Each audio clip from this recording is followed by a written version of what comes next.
वंचित बहुजन आघाडीची मुलुक मैदानी तोफ या जळगाव जिल्ह्याच्या सन्माननीय जिल्हाध्यक्ष आणि रावेर यावल विधानसभेसाठी आदरणीय बाळासाहेबांनी ज्यांची उमेदवारी या महाराष्ट्रामध्ये प्रथम क्रमांकाने या ठिकाणी जाहीर केली त्या आदरणीय नेत्या शमीबाताई पाटील या ठिकाणी आपलं मनोगत व्यक्त करतील अशी मी विनंती करतो।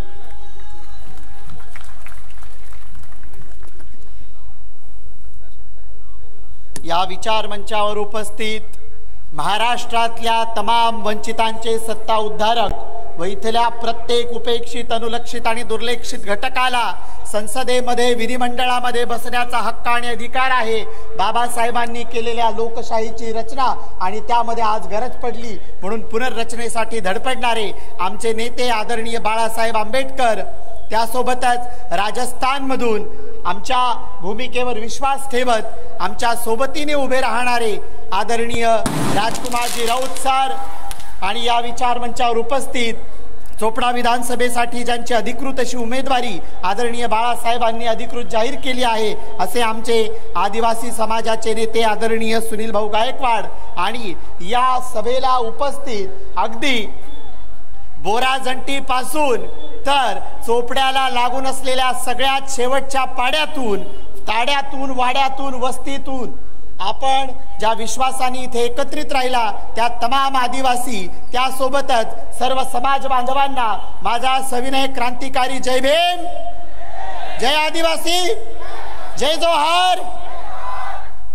साथींनो, आपण ज्या विधानसभा क्षेत्रामध्ये बसलेलो आहोत या विधानसभा क्षेत्रामध्ये हा आदिवासींचा राखीव विधानसभा क्षेत्र आहे, पण खऱ्या अर्थानं आदिवासींच्या नावावर कोण मोठं झालं, आदिवासींच्या योजनांची मलाई कोण खाऊन गेलं आणि खऱ्या अर्थानं इथली उमेदवारी ही आदिवासींकडेच आहे का याचा शोध आणि बोध हा आपल्याला घ्यावा लागणार आहे। आणि खऱ्या अर्थानं आमचा असलेला हक्काचा खरा आदिवासी जो तळागाळातला जनसामान्यांचा प्रश्न समजून घेणारा असा आमचा प्रतिनिधी व नेता आम्हाला या क्षेत्रातून निवडून द्यावा लागणार आहे। मी ज्या ठिकाणी सभेला आहे ना त्याच्या उजव्या बाजूलाच बोर्ड आहे, बोर्डावर लय मोठे मोठे आकडे लिहिलेत, 15 लाख, 14 लाख, 16 लाख, मला घाम फुटला आकडे बघू बघू, पण हे आकडे आणि याचा निधी हा कुठल्या वस्त्यांमध्ये जातोय।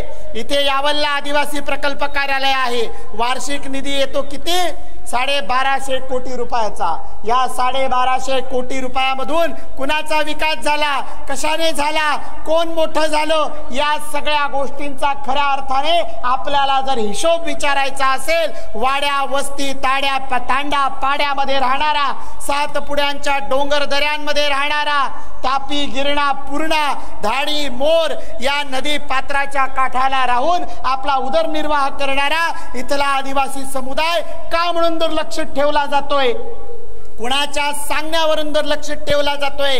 कारण तुमच्याकडं आता दादांचा एक ताफा सुरू झालाय, आता ताईंचा पण ताफा सुरू होईल आणि अचानक काहीतरी कार्य सम्राट असल्याचा मोठ्या मोठ्या डिग्र्या असलेले एक भाऊ पण या शहरात राहतात, ते पण तुमच्या दाराशी येतील। गाजरं मागच्या 5 वर्षाला पण दिली होती, आता परत देतील, पण गाजरानं पोट भरत नाही, पोटाला लागते भाकरी आणि ती निव्वळ कण्याची नसावी तर ती स्वाभिमानाची आणि सन्मानाची आमच्या हक्काची असावी। यासाठी असलेली ही आदिवासी सत्ता संपादन परिषद, यासाठी असलेला आदिवासी पार्टी आणि वंचित बहुजन आघाडीचा हा एकमेकाच्या सोबतीने उभा राहण्याचा विश्वास की या राज्यातला, या देशातला आदिवासी, या देशातला ओबीसी, या देशातला दलित, या देशातला अल्पसंख्याक केवळ राजकीय भांडवल करून स्वतःची घरं भरणारी ती काँग्रेसी असो, ती राष्ट्रवादीमध्ये ए आणि बी असा आहे, आता शिवसेनेकडे पण ए आणि बी आहे, त्यासोबतच आता आपण इकडे भारतीय जनता पार्टीवाल्यांकडे पाहिलं तर ते कधी कुणाचेच नव्हते, ते अदानीचे आहेत, अंबानीचे आहेत। कालच एक निर्णय आला की अदानीच्या गळ्यात गडचिरोली मधला शाळा घालायला सुरुवात झाली आहे। गडचिरोली हा देखील महाराष्ट्रातला आदिवासी पट्टा आहे। तुमच्या पट्ट्यातल्या जमिनी, तुमच्या पट्ट्यातल्या शाळा, तुमच्या गावगाड्यातल्या असलेल्या तुमच्या हक्काच्या विकासाची साधनं ही अदानी अंबानीच्या गळ्यात घालण्यासाठी भारतीय जनता पार्टी उघडपणे काम करते आहे। आणि त्याला मागच्या दाराने कमिशन घेऊन सपोर्ट करणारी कोण तरी स्वतःला पुरोगामी म्हणवणारी इथली काँग्रेस, राष्ट्रवादी आणि सेनेची टीम, या सगळ्यांना आपल्याला हिशोब विचारायचा आहे।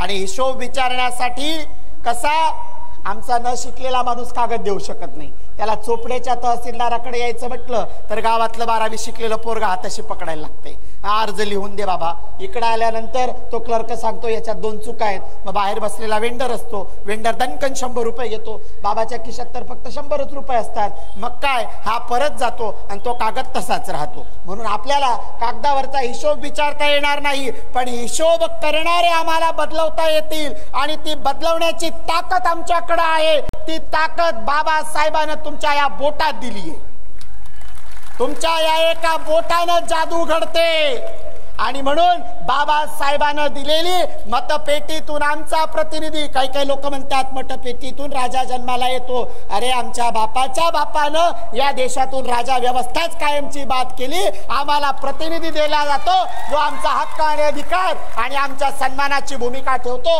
हा आमचा प्रतिनिधी, आमच्यातला आमचा माणूस, ज्याला आमचं गाव, आमचं घर, आमची गल्ली, आमचे प्रश्न, आमच्या समस्या माहिती आहेत। सुनील भाऊंना आपण सगळे जाणूनच आहात, सुनील भाऊ गेल्या 25 वर्षापासून फक्त जळगाव जिल्ह्यामध्ये नाही तर संपूर्ण महाराष्ट्रामध्ये आदिवासी जनसमुदायासोबत जल जंगल जमीन पासून तर अगदी दिल्लीच्या हायकोर्टापर्यंत आरक्षणाची लढाई असेल, शिष्यवृत्तीची लढाई असेल, आदिवासींमध्ये केलेल्या कागदपत्र केवळ नावाचं साधर्म्य, आता साधर्म्य आम्हाला बिलेसले कळत नाही, तुम्हाला मराठी जडजड शब्द आहे की नाही। साधर्म्य म्हणजे काय, सामनेवाला मनावाला नाव सारखं सारखं नाव ना सारखे पन्ना फायदा लिसन आमना माझ्या 1,67,000 घुसेल शेतच यासले घर धाडणं होई, त्या आपल्या अस्सल आदिवासी निवडी देना पडी, हा अस्सल आदिवासी आपले निवडी देना पडी आणि त्यासाठी आपले झडणं पडी। कारण एका बाजूला भारतीय जनता पार्टी कधीही आमची वैचारिक मित्र नव्हती, आमची राजकीय मित्र नव्हती, आमची सामाजिक मित्र नव्हती,